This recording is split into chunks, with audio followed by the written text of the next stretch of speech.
Today I wanted to bring up the concept of a go bag and an EDC. For those not aware, an EDC stands for everyday carry. And a go bag is a bag where there is a circumstance, you got to go and you got to grab it, and whatever's in there is what you're going to use for the next 48 hours or longer. So whether you're hiking or camping or anything like that, having an EDC and a go bag is handy, and especially in van life, because this is your home.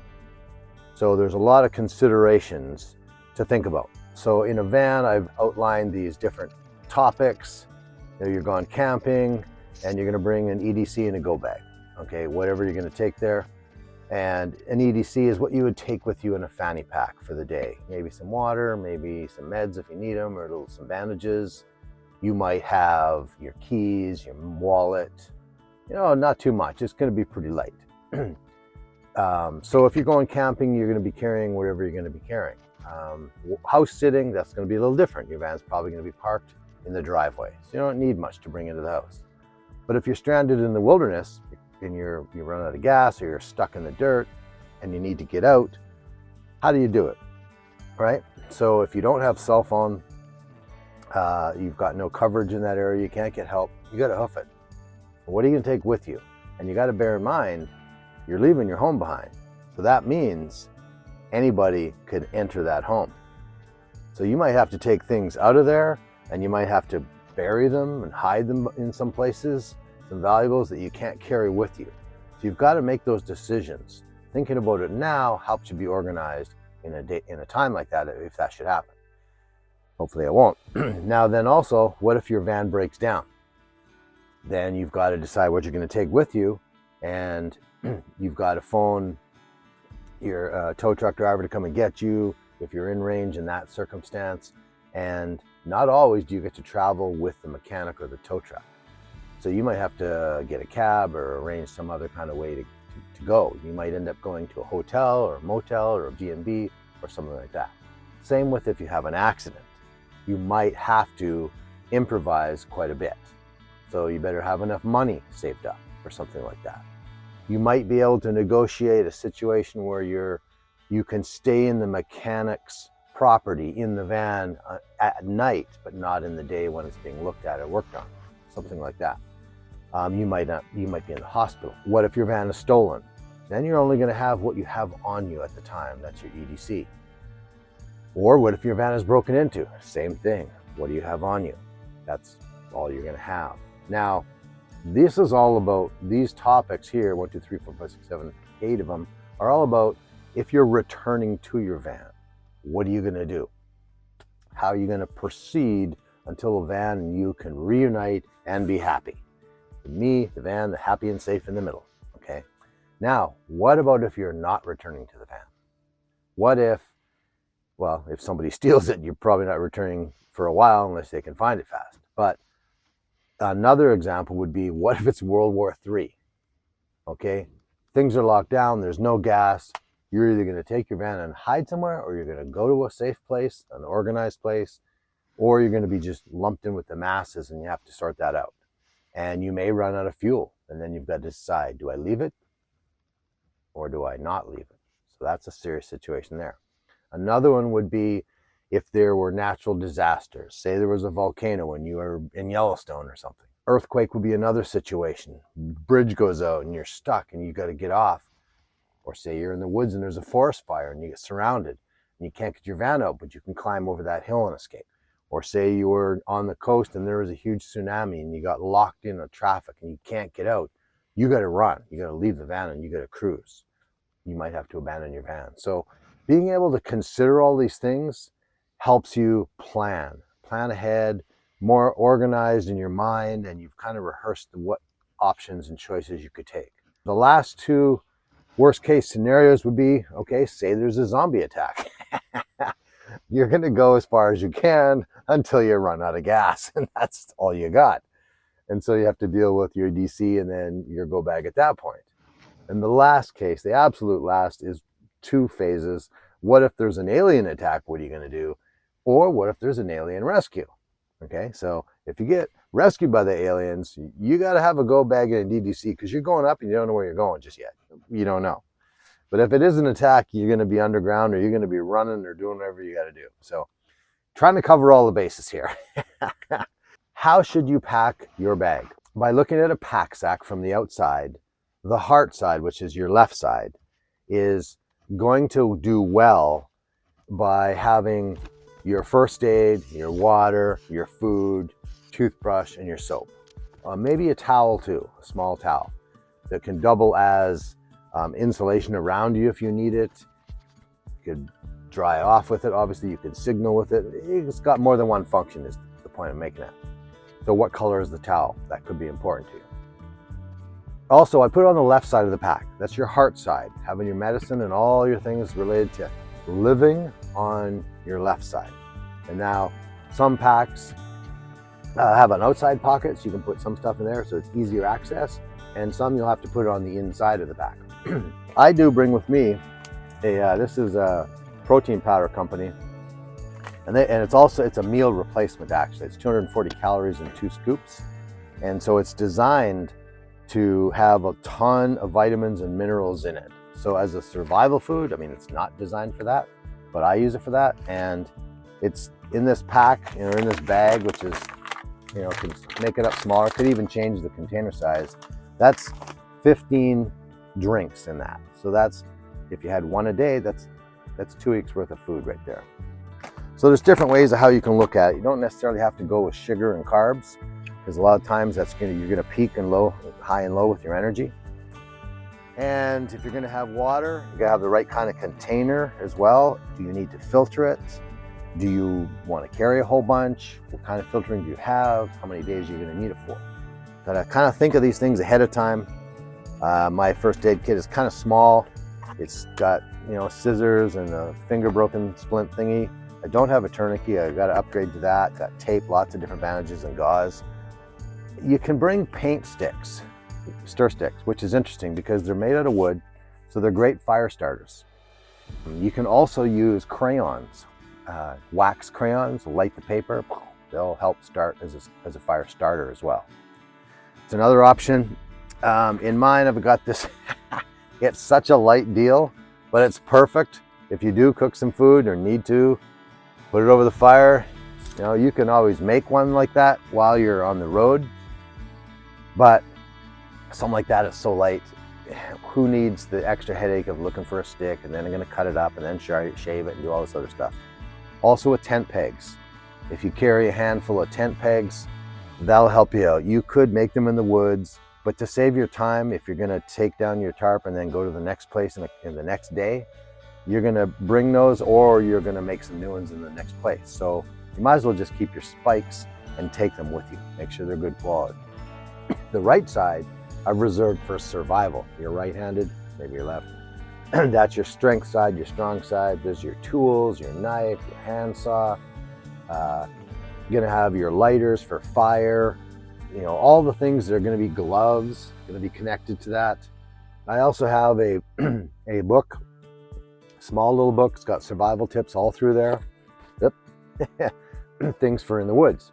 Now, I also have, and I can't find it right now, a survival deck of cards. And you can get them for different areas.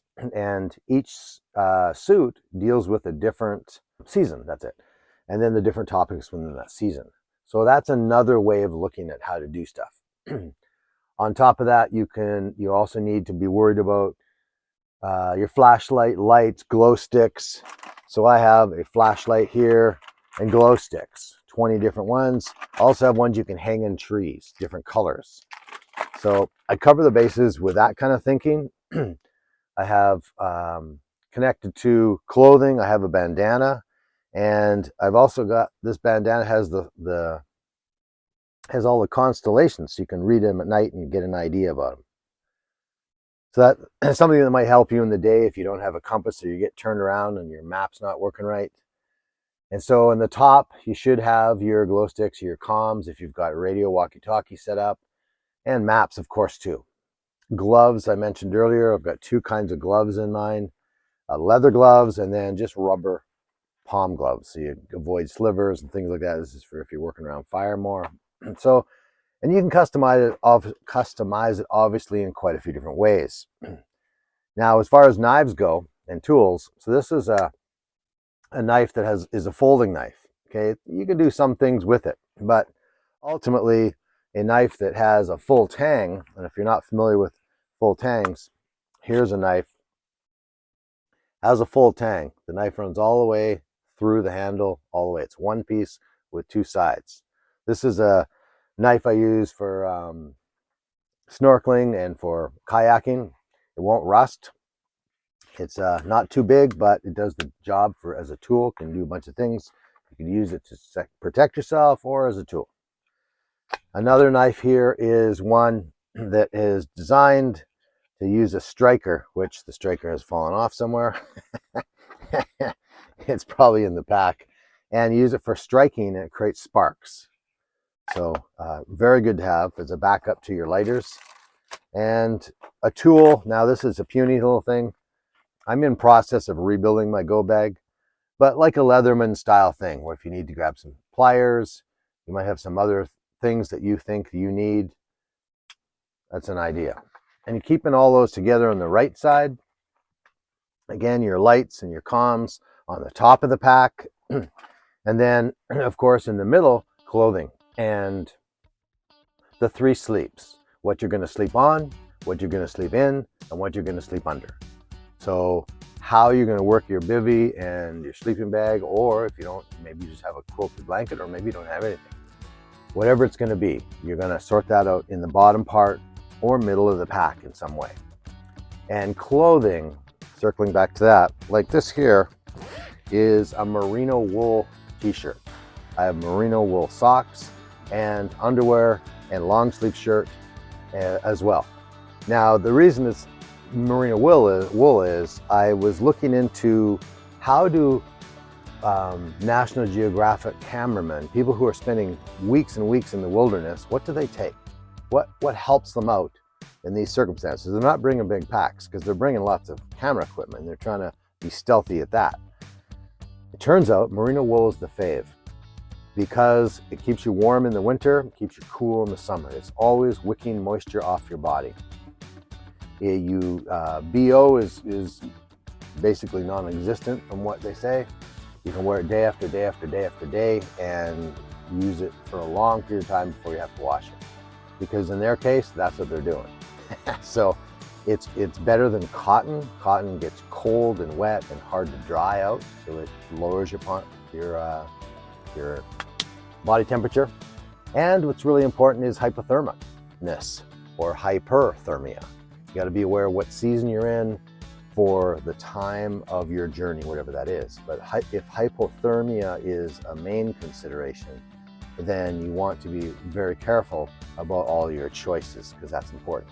Now, a pack sack that is an EDC size is most likely going to be between 0 and 10 liter in size, which is like a fanny pack. You're going to have maybe something to eat, maybe something to drink, your ID, some cash, car keys, not much else. It's pretty light, pretty small. 10 to 30 liter size pack is a little bigger, obviously. That's something that you might have if you're going to do a day hike, maybe spend one night overnight, maybe 2. A 30 to 50 liter size pack is a little bigger than that, and that's going to help you on like a weekend trip for 4 or 5, maybe 6 days, including food and water and your gear, that kind of thing. Going from a 50 to a 70 pack, that's going to be a much more extended journey. You're more like to have a lot of gear. Probably you're looking at 10 days away kind of thing. So when you're trying to visualize what size of pack, that should kind of give you a rough outline. Hope that makes sense. And knowing whether you're, headed to a location or a specific place, or returning to your van or not returning to your van, very important. Because van lifers, this is the home. It moves, but there are circumstances where things go sideways. So it's pretty important to have a sense of your journey or a sense of what you need to take out of your van or how you're going to handle any of these kind of scenarios. Another thing to consider is, do you need to be stealthy? Do you want to lay kind of low so you don't attract attention? How you move, the color of your gear, webbing on the outside with gear hooks into it and stuff like that, that's going to attract a certain kind of people. If you want to just slide under the radar and not really be noticed, you might want to dress in a way or wear colors that are really kind of neutral, very neutral in that sense. If you have a military look to yourself and law enforcement sees you, they might suspect you of having a firearm perhaps, and you may or may not have one. But how you look as well when you're traveling, whether it's in the woods or whether it's urban, is going to be an influence of whether you want to be high profile or low profile.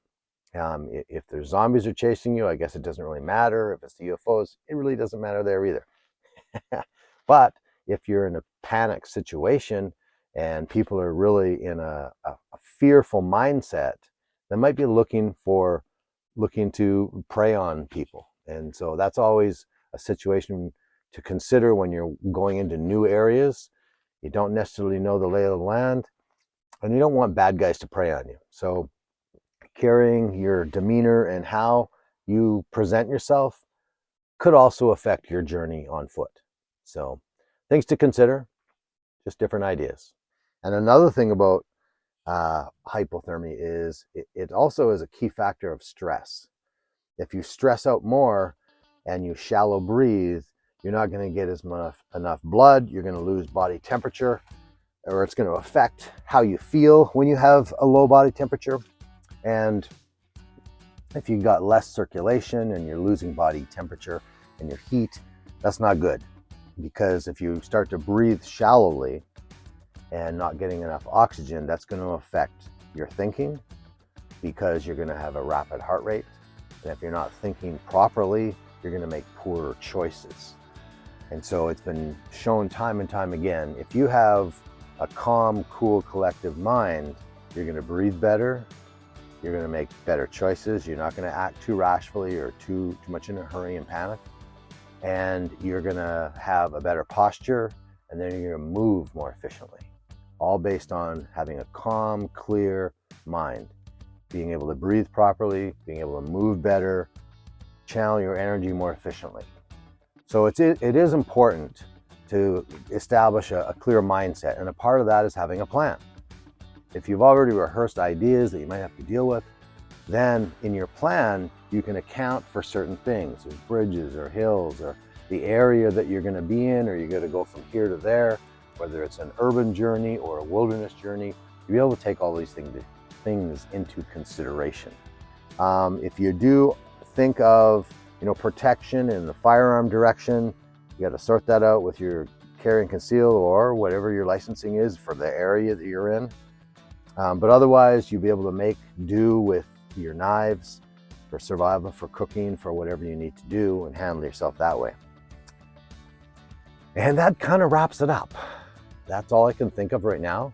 I just wanted to stoke the idea. It is the season right now. Weather is not so great.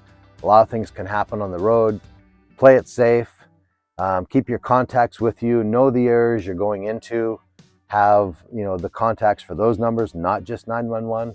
Know some other ones and your friends and family contacts. And have a safe journey out there, people. It's the time of year where unexpected things can happen. So enjoy yourself. Have a fantastic holiday. And we'll see you in the next video. Cheers.